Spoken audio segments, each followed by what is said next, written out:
guys, welcome to the Two Dogs Podcast. I'm Dr. Ingky. I'm Dr. Ellie here, and here we are Two Dogs, whereby we talk about generally non-medical issues. A lot of it social, finance, life experiences, things that we read. But today we're going to be talking about a medical issue. Medical issue, right? Yeah, it's a medical issue. It's a hybrid. It's a hybrid medical finance issue. And this is actually, and you mentioned that this was actually on WebMD. It's on WebMD. So if you don't believe, you can go Google search on WebMD later, whatever we're going to be telling you. So stay tuned. Now, Ingky, I'm going to ask you, right? Okay. If suddenly, right, you found like a bag with ringgit 1 million cash, are you going to get really happy or you're going to feel a bit worried or whatnot? Now, initial emotion, of course, I'll be happy. I'll be ecstatic. I'll be like, oh my God, this is windfall. Never in my life have I seen so much money, so much cash in my life. And I probably would, the first thing that comes in my mind is, how am I going to bring this home? Yeah. Then the worry starts. Then after, when I bring it home, who am I going to tell? Who should I tell? Should I tell the world? Should I tell only a few people? Should you even tell your wife? Oh, should I even tell my wife or keep it from her? Right. So this week, that's what we're going to be talking about. We're going to be talking about this syndrome, which is called sudden wealth syndrome. In other words, suddenly you got a lot of money, yet something is not right with you. Okay. So sudden wealth syndrome, we're not talking about the condition. The happiness or the condition whereby people overspend their money, is it? No. So what is sudden wealth syndrome? Okay, so sudden wealth syndrome, right? It's characterized, right, when suddenly you get so much of money, instead of feeling happy, or as what you said just now, you had this sudden happiness, but your next subsequent emotion is all negative emotions. Commonly characterized with guilt. Okay. You actually feel guilty having this money because now you feel guilty on who you need to tell. So because let's not talk about finding cash on the floor. Even let's say if you played crypto and suddenly you went from zero to hero. Or you managed to buy glove shares during the pandemic and it went up 200%. So imagine if you invested 10,000, you would have what, 20 million? Something like that, 2 million, just overnight. And now, with so much money, instead of getting into elation, you feel guilty. You feel uncomfortable having this money. Okay. And next, you get worried that this money is going to go away. Okay. So you worry that even if you have the money doesn't stay with you for long term. So you're not actually spending yet, but you're worried what to do with this. Is it going to go away? Because you did not work hard for it. Again, it's sudden wealth. It's not something that you work hard and then you got it. You know exactly what you're going to do with it. This is uncalled, unplanned for. Suddenly you have this money, you struck a lottery, and therefore you start to feel guilty. Because you've also read how a lot of people who won the jackpot, overnight they just bankrupt. Yes, that's right. So there's actually a study that shows that most jackpot winners go bankrupt within 2 to 3 years. 2 to 3 years of winning, and it's not small amount. It's multi-million dollars. Multi-million dollars. So now, what? If not mistaken, in certain countries in the world, if you win a big jackpot, they force you to sign up with a wealth consultant first, financial consultant, before you can actually collect the money. Interesting. You need to show proof that you have already signed with a financial consultant, because they know that people once they collect the money, things happen. They either overspend or what happens is relatives come knocking on the Suddenly doors. A lot of friends and relatives. Suddenly relatives, long lost relatives from like far off countries that you have never heard of suddenly come knocking on your door. Correct. And that's one of the first biggest problem when you have this sudden wealth. Just imagine you won one of these lotteries, Magnum, Toto, whatever it is. Who you want to tell? Are you worried if the newspaper publish your name? Yeah. Actually, I've seen certain cases, I think if you Google them, right, whereby people wear disguises to go and collect the winnings. Correct. They don't want to be known. They don't want to be known by especially by their friends and family. And family and their neighbors as well. Correct. And that makes you very lonely. Yes. Very lonely. Yes. And again, the other emotion of guilt is because now you know you have, and then you know your family is in trouble. Yeah. Your friend needs the money, but you don't want to give. Yeah, then you end up feeling guilty. Yeah, you feel guilty. Yeah. But if you give, then they'll tell the next fella. Yeah. And then you lose out. So it's actually a very compounding problem to have. Correct. A very huge compounding problem to have. Right? Next one is, of course, once you get this money, right, one of the first things that you need to do is you have to actually process the whole situation, whereby now that I've got this money, you actually have to sit down and plan. Yeah. Don't go all elated, crazy, or do what a lot of younger generation or current generation people would do, which is to flaunt it on your Instagram, correct. Flaunt it on your TikTok. Correct. I mean, you've seen a lot of people, especially during the festive season, they will flaunt cash. I think it's crazy. Correct. You know? So this reminds me of a game that I used to play. All right, long time ago. If I tell you the name game, you know how old I am. It's this game called Magic the Gathering. Magic the Gathering. Wow. It's a card game. All right, it's a card game. It's one of the first few card games in the, I would say, people are still playing that early now. 90s. But people are still playing that. now. People are still playing that. Right, it's one of the most popular card games. So within this card game, right, there is one card. All right. The card is called Burning Wish. Burning Wish. It's called Burning Wish. Right. Now, in the card itself, there is a quote. Okay. All right.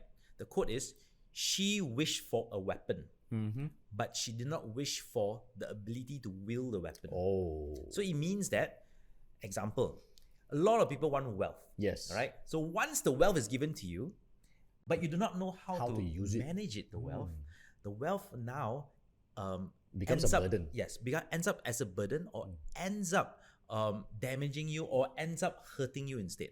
So something that you've always wanted, but because you were never trained to handle it properly, especially in situation whereby sudden wealth. Yes. Right. Yes. And you did mention it's not accumulatively you're earning it over time, because as you earn it over time, you slowly learn how to manage the wealth as it grows larger and larger. Your expectations are there. Yes. So but once you suddenly get this large wealth, right, without the ability to manage it, and as you mentioned, it gets very stressful. Yes, Really, very stressful. stressful. Yeah, and a lot of people get into anxiety, they get into depression, all right, and there are a lot of situations whereby they become suicidal. Yes. Imagine you have money, but yet you are suicidal. Yes. There is no shortage of rich people who killing kill themselves. All right. There is one very famous DJ. All right. There's one very famous DJ, Avicii. Right? Yes. 26-year-old. Yes. Took his own number one DJ in the world. Yep. Earning hundreds of millions. Took his own life. Killed himself in a villa alone. All right. That could be due to sudden wealth. Could be. Because imagine you as a 26-year-old, you have a personal net worth of hundreds of millions of US dollars. Yep. All right. And it came just within that couple of years. Just couple. Of course, he earned it, but it came in that few years. And if not mistaken, he came from a very poor background. He was middle class. He was unprivileged, and a lot of times people like that have no ability to manage such a large wealth. So that could be one of the reasons. Correct.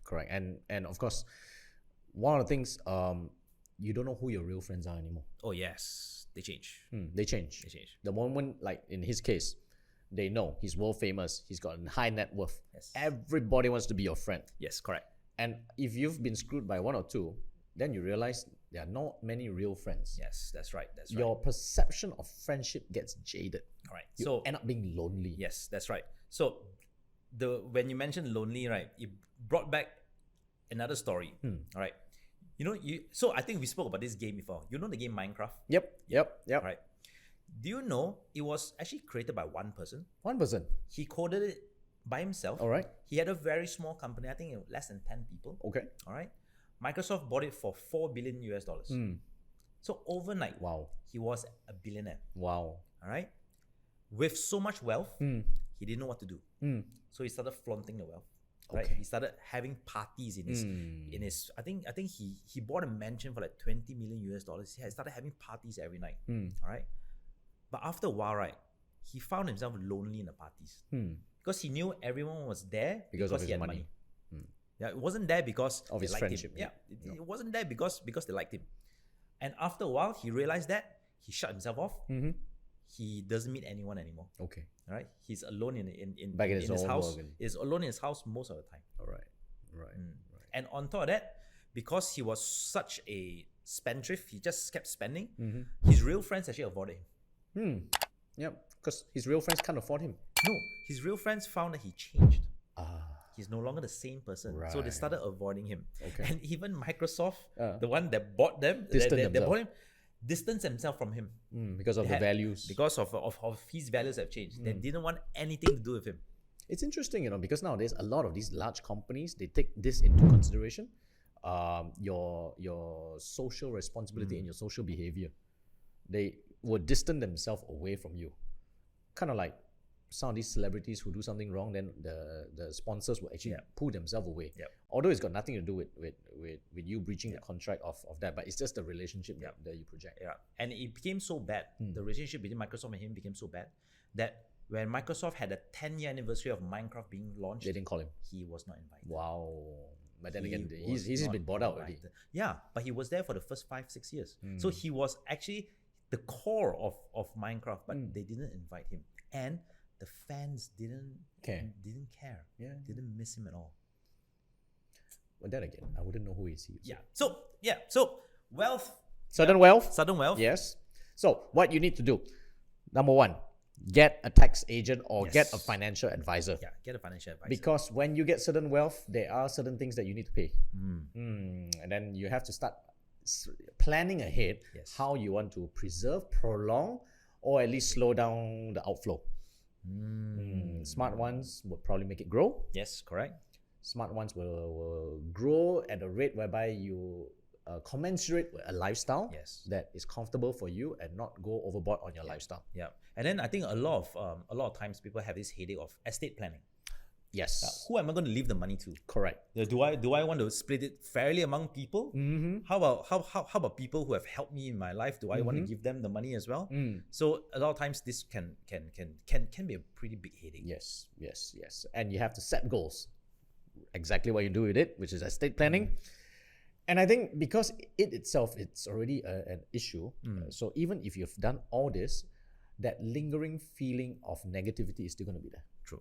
So please go for therapy. Yes. Really go for therapy. A lot of rich people have Please go for therapy. Well, don't do it yourself. No, if you have money, really, you can afford frequent therapist visits. Really. Correct. Pick a good one. In fact, pick a good looking one if it pleases you. But please go for therapy to get yourself realigned, get yourself regrounded. Otherwise, you find yourself floating about, not in elation, but floating in a state of loneliness and being very lost. Interesting, right? Sudden wealth syndrome. Guys, I think there are a lot of people out there who actually do have sudden wealth, especially in today's today's date. Yeah, in today's time and age, right? It's very easy. I wouldn't say it's very easy. It's very common to see people stumble across wealth overnight. Last year, no one. This year, have a Lambo. Yes. Business can boom just like that. The logic of how business works is no longer the same as it was in a decade ago, just as recent as a decade ago. So if you find yourself in that situation and you somehow manage to listen to this podcast, please let us know in the comments below whether you suffer from sudden wealth syndrome, or you know anyone who has sudden wealth syndrome, and then they change altogether. Or at least it'll give you a good perspective why they change. Yes. It's not that they hate you. They're actually suffering inside. Yeah, that's right. All right, so hope you guys found this a bit more entertaining, educational, and still it's still a bit medical. It's medical. But it's not very orthodox. Yeah, exactly. All right. We'll be back next week on another session of the Two Dogs. We hope you found this one fun, and we will be back. Drop us some comments, subscribe, like, share our content, and we are signing off this week. I'm Dr. Ali. And I'm Dr. Ingky. Have a good weekend.